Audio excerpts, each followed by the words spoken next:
regional conflict mediator, and my name. And actually 5 stars. 5 stars.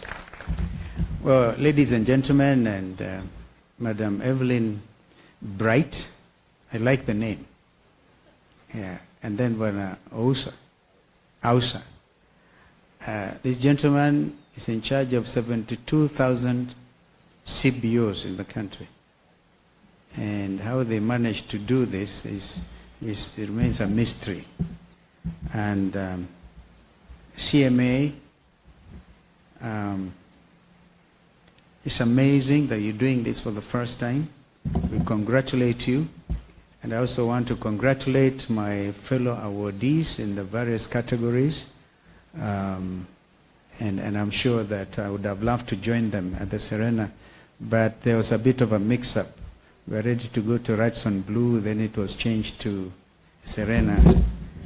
Be that as it may, we have a country to think about, to love, to uphold the principles that hold us together, basically the rule of law.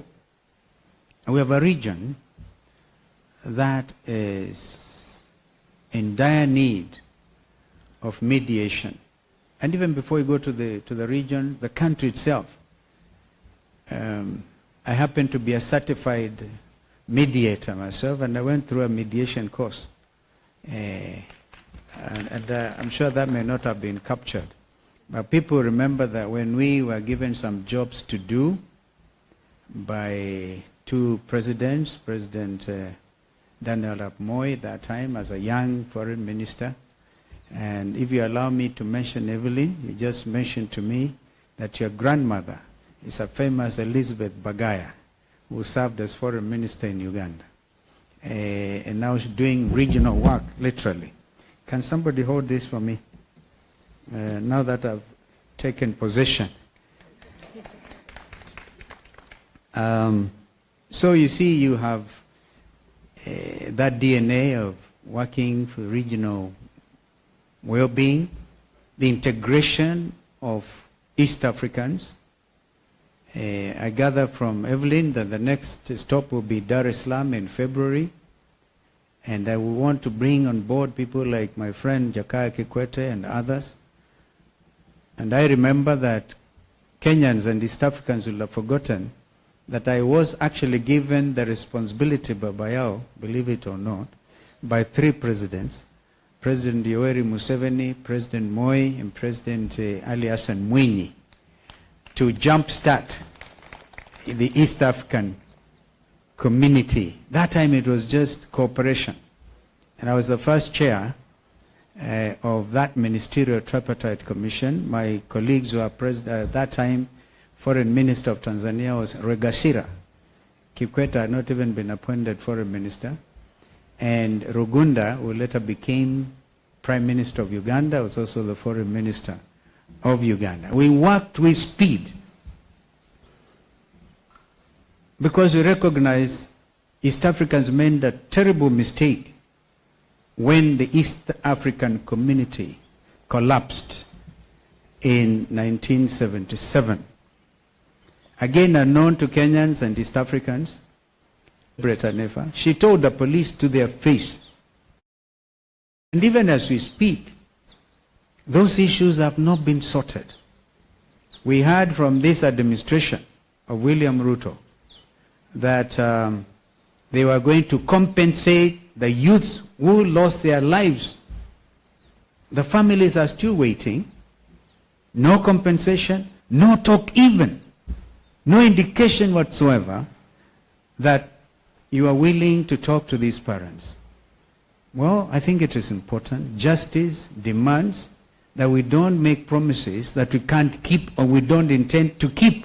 They just wanted an escape route, which they got. Some of us afforded them an escape route, and then they got all of it. And in fact, some of us who belong to the Azumio family are benefiting from the blood and the sweat of the many Kenyans who came to the streets, and the whole world stood still and took notice of the Gen Z revolt and movement. In the book of Ephesians, where the Bible tells us, live in you, live peaceably with all men. Leaders, we will be there looking for votes and calling each other names. But remember, we have a country. We are all, at the end of the day, Kenyans, East Africans, and members of the world community. Therefore, the example of the Gen Z and the millennials. By the way, they are the ones who came out in Botswana hardly 2 weeks ago. The Gen Zs and the millennials came out. So, I think it's within the mediation spirit to ask this administration to give ideas to these young Kenyans, because they want to come and teach some people a lesson of their lives. Like they did in Botswana, where the ruling party that time, President who did one term, and if you look at what happened in Botswana, you can almost see exactly what has happened in Kenya. The president who was driven out by the Gen Zs and the millennials was torturing his predecessor Ian Khan, I think that's the name. Yeah. And in fact, that president escaped. Former president went to South Africa on exile. And then you preach hatred. Again, remember the biblical principle. You kill by the sword, you die by the sword. So there's so much. When God gives us bread, let us live peaceably with each other. Don't punish your opponents. You know, now, there are business people in this country who cannot dare to be identified with the opposition because they know the KRA people will be on their case tomorrow. Yani watu wanaishi kwa woga. So we must say no to fear. In a democracy, you cannot have that principle of fear and call yourself a democratic state. Therefore, the Gen Z said, whether we die, they were almost like Paul, who wrote and said, for me to live is Christ, and to die is gain.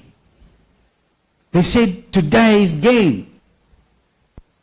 So we have to redeem this land. So that blood cannot have been shed in vain. In 2023, at these grounds, after the demonstrations, the churches in Nairobi could not even allow us to hold some requiem mass for the almost 70 young people who died. So we had to put a tent here. You may remember media colleagues that we were putting wreaths here. Former President Uhuru was here, Raila was here, I was here, and other leaders. We couldn't even be allowed to bury those young people decently. And we ferried them to Siaya, to Makueni. We ferried them. And then a repeat of 2024, this time led by the Gen Zs.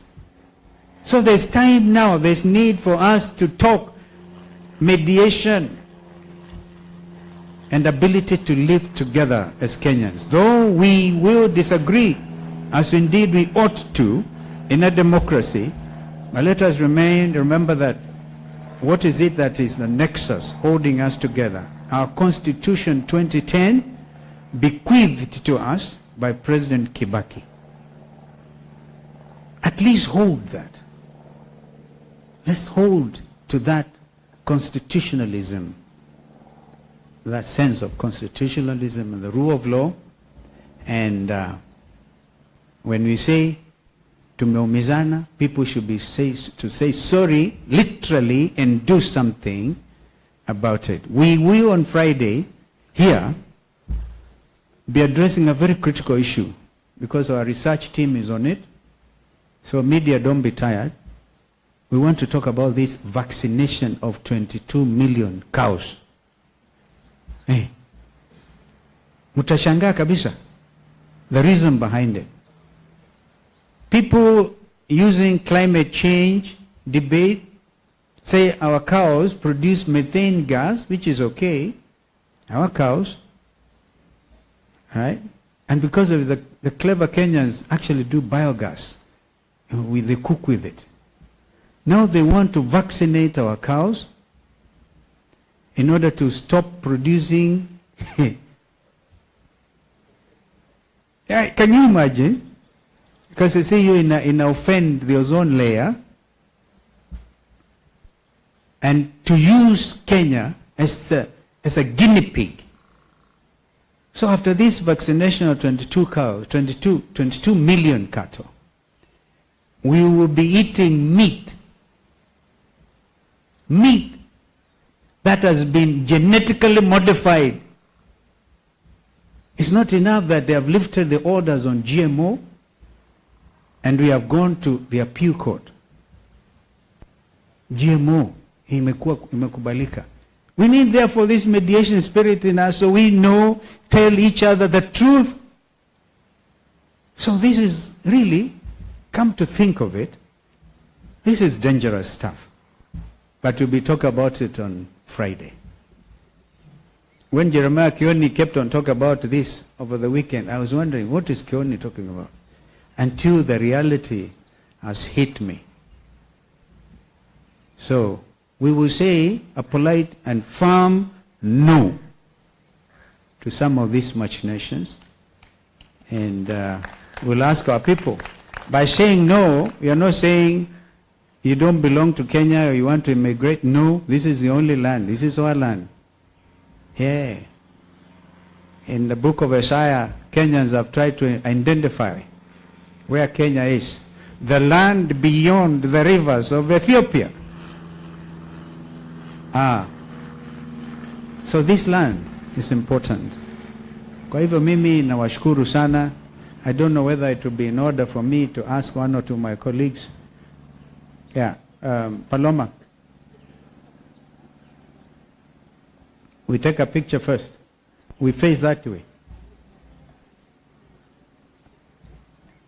So you want us to turn the chairs? The front. Okay. I really hope Aniva could be here in time. Okay, so I hold I hold my present again. I need it. Anifa ajafika.